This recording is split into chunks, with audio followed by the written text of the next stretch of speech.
बिस्मिल्लाहिर्रहमानिर्रहीम अस्सलामु अलैकुम वरहमतुल्लाहि वबरकातुहू। गुज़िश्ता दिन लबनान के दारुल हुकूमत बैरूत में खौफनाक धमाका हुआ था, जिससे लबनान का पोर्ट सिटी तबाह हो चुका है, जबकि इन धमाकों की आवाज़ें साइप्रस तक सुनी गई थीं।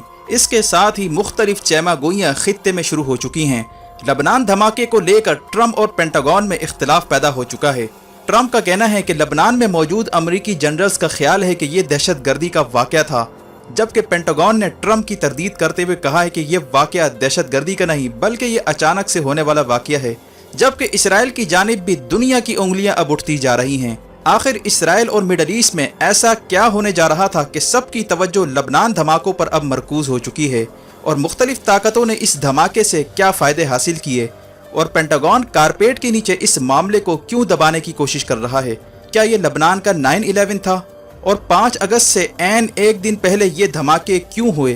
क्या कश्मीर और बाबरी मस्जिद की जगह राम मंदिर की तामीर और इसराइल में पुरतशद्दुद एहतजाजी मुजाहरों से दुनिया की तवज्जो हटाने की कोशिश की गई। मज़ीद तफसीलात में जाने से पहले असलियत टीवी को सब्सक्राइब करते हुए बेल आइकन पर क्लिक करें, ताकि हर आने वाली वीडियो का नोटिफिकेशन आपको बर वक्त मिल सके। नाज़रीन कराम, इस वक्त दुनिया भर में कोरोना वायरस के बाद साइबर वॉरफेयर, दहशतगर्दी और तखरीबकारी के वाक़यात में इजाफा हो चुका है। गुज़िश्ता रोज़ लबनान के दारुल हुकूमत बैरूत में इंतहाई खतरनाक धमाका हुआ था, जिसके नतीजे में पूरा का पूरा बैरूत हिल कर रह गया था, और पोर्ट सिटी तो मुकम्मल तबाही का मंजर इस वक्त पेश कर रही है, जिसमें अब तक की इतलात के मुताबिक 100 से ज़ायद लोग मारे जा चुके हैं और 4 से 5 हज़ार अफराद जख्मी हो चुके हैं, जबकि हलाक होने वालों की तादाद भी वक्त के साथ साथ बढ़ती जा रही है। धमाका इतना शदीद था कि आसपास के जितने भी रिहायशी अपार्टमेंट्स थे, इनके परखचे उड़ चुके हैं और इनमें मौजूद लोग जान से हाथ धो बैठे हैं। जबकि विजुअल्स जो इस वक्त मंजर-ए-आम पर आई हैं, वो तकरीबन हिरोशिमा नागासाकी पर होने वाले एटमी हमलों से बिल्कुल मुमासलत रखते हैं। इसी तरह ये भी इतलात आ रही हैं कि सैकड़ों लोग अब भी लापता हैं, इनका कुछ पता नहीं चल पा रहा कि वो जिंदा हैं या नहीं, जबकि लबनान के वजीर खारजा ने इस्तीफा देने का ऐलान कर दिया है। इस हवाले से मुख्तलिफ चेमागोइयाँ खित्ते में गर्दिश कर रही हैं कि आखिर इन हमलों के पीछे किसका हाथ है, और क्या ये वाक़या अचानक हुआ या करवाया गया। कुछ माहिरीन का ख्याल है कि ये मज़कूरा धमाका 2750 मैट्रिक टन वजनी एमोनियम निट्रेट नामी केमिकल का था, जो एक वेयर हाउस में कई साल से पड़ा था। जबकि ये भी कहा जा रहा है कि ईरान की जानिब से हिजबुल्लाह को दिया जाने वाला हथियार यहाँ पर डंप किया गया था, जहाँ पर शॉर्ट सर्किट की वजह से आग लगी और सारा असला इसके नतीजे में तबाह हो गया। इसको ओजड़ी कैंप जैसे वाक़े से भी तशबीह दी जा रही है, जब इस्लामाबाद में असले के डिपो में अचानक आग भड़क उठी थी, जिसमें सारे स्ट्रिंग मिसाइल तबाह हो गए थे और इसके नतीजे में सैकड़ों लोगों की हलाकतें हुई थीं, और उस वक़्त इस मामले के पीछे CIA का भी हाथ करार दिया जा रहा था।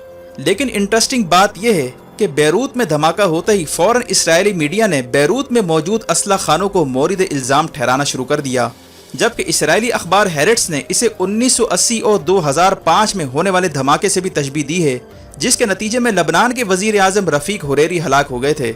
अगर पिछले दिनों की न्यूज़ चेक की जाए तो अंदाज़ा होता है कि इसराइल काफ़ी अरसे से F-35 नामी स्टेल्थ तैयारे के जरिए शाम में दाखिल होकर असले के डिपो को निशाना बनाता रहा है।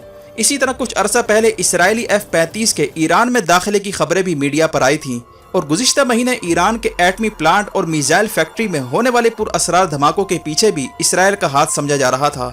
इसीलिए माहिरीन के मुताबिक इसराइल को इस हमले पर कड़े सवालात का सामना करना होगा। जबकि सोशल मीडिया पर एक पुरअसरार तैयारे की भी विजुअल्स धमाके के मकाम पर दिखाई जा रही हैं, जबकि इसराइली मीडिया इन धमाकों को लबनान की इंटरनल फाइटिंग यानी अंदरूनी लड़ाई का भी नतीजा करार दे रहा है। यानी टोटल इस वक्त इल्यूजन की कैफियत पैदा की जा रही है, जैसे 9/11 के बाद पैदा की गई थी। लेकिन असल जो बात गौर करने वाली है वो ये है कि पिछले 10 या 15 दिनों में मिडल ईस्ट, खास तौर पर लबनान और इसराइल में कौन से ऐसे वाक़यात पेश आए थे, जिसके बाद इसराइल की जानिब अब उंगलियां उठ रही हैं, और इन धमाकों से फ़ायदा आखिर किन कुव्वतों को हुआ है। नाज़रीन कराम, इस वक्त इसराइल में गुज़िश्ता कई दिन से इसराइली वज़ीर आज़म नेतन्याहू के खिलाफ आवाम सड़कों पर एहतजाज कर रही है, जो कि पुरतशद्दुद मुजाहरों की सूरत में इस वक्त बदल चुका है, और एहतजाज के नतीजे में इसराइल में कई लोग इस वक्त हलाक हो चुके हैं। लिकुड पार्टी जो इंतहाई सख्त गिर ज़ायनिस्ट जमात है, इसके खिलाफ पूरे इसराइल में लोग सड़कों पर मौजूद हैं। आवाम का कहना है कि नेतन्याहू इंतहाई करप्ट आदमी हैं और खित्ते में जंगे और नफरतें फैलाकर इसराइल पर हुकूमत करना चाहता है। हम लिकुड पार्टी के नज़रियात को बिल्कुल मुस्तरद करते हैं। इसी वजह से नेतन्याहू इस वक्त इंतहाई परेशान है, इसे हुकूमत गिरती हुई नजर आ रही है, और नेतन्याहू हर सूरत इलेक्शन से भी भागना चाहता है, जबकि ज़ायनिस्ट की जानिब से नेतन्याहू पर इस वक्त दबाव है कि वो मकबूजा अरब इलाकों को जम करने का ऐलान करे, वरना इसकी हुकूमत गिर सकती है। दूसरी तरफ इंडिया टाइम्स ने खबर दी है कि शिवसेना नामी इंतहा पसंद हिंदू तंजीम का लीडर संजय रावत ने नरेंद्र मोदी को खबरदार किया है कि पूरे भारत में अवाम सड़कों पर निकलने जा रही है, जैसे नेतन्याहू के खिलाफ इस वक्त अवाम सड़कों पर मौजूद है। वाज़ेह है कि इंडिया के इंतहा पसंद हिंदू जब भी तज्जिया करते हैं तो अपने आप को इसराइल के साथ कंपेयर करते हैं। वजह इसकी यह है कि दोनों ममालिक की पॉलिसी एक ही है और दोनों मुसलमानों से नफरत करते हैं और इंतहा पसंद ख्यालात रखते हैं।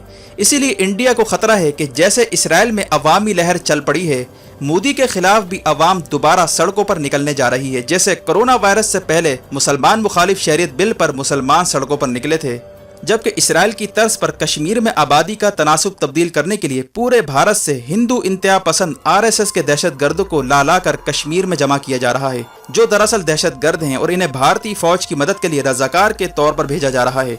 और 5 अगस्त ही के मौके पर नरेंद्र मोदी ने बाबरी मस्जिद की जगह राम मंदिर का संग बुनियाद भी रखा है, जिस पर अरब ममालिक की जानिब से बयान आया है कि राम मंदिर की तामीर की सूरत में मिडल ईस्ट के ताल्लुकात भारत से मजीद खराब हो सकते हैं। और इसके साथ ही भारतीय मुसलमानों में भी शदीद गम और गुस्सा इस वक्त फैल चुका है। इस सारी सूरत हाल में मिडल ईस्ट में मजीद हालात खराब करवाने और तवज्जो डाइवर्ट करने के लिए बैरूत में होने वाले धमाकों से इब्तिदा की जा रही है। और इन धमाकों के नतीजे में लबनान की इकॉनमी को निशाना बनाकर पोर्ट सिटी तबाह कर दिया गया है और शाम पर पहले ही हमले जारी हैं ताकि लबनान और शाम इसराइल के आगे ना खड़े हो सकें। जबकि ये भी इम्कान जाहिर किया जा रहा है कि इन धमाकों के बाद इसराइल अपने ऊपर या तो खुद अटैक करवाएगा या खुद साख्ता जंग का आगाज करके इसराइल में होने वाले एहतजाज से तवज्जो हटाने की कोशिश करेगा, ताकि नेतन्याहू की हुकूमत कौमी सलामती के नाम पर यह एहतजाजी मुजाहरे ख़त्म करवाए। इसी तरह की टैक्टिक्स मोदी ने भी गुज़िश्ता साल इख्तियार की थी, जब इलेक्शन के मौके पर मोदी को यह महसूस होने लगा था कि वो इलेक्शन हार जाएगा, तो मोदी ने पाकिस्तान के साथ जंग छेड़ने की कोशिश की ताकि हिंदू इंतहा पसंदों के जज्बात भड़काकर इलेक्शन को जीता जाए।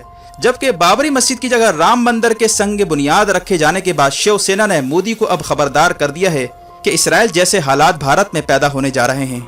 दूसरी तरफ वजीर आज़म इमरान खान ने आज़ाद कश्मीर जाकर बयान दिया है कि कश्मीर की आज़ादी तक हमारी जदोजहद जारी रहेगी और सैयद अली गिलानी को निशान पाकिस्तान देने का ऐलान किया है।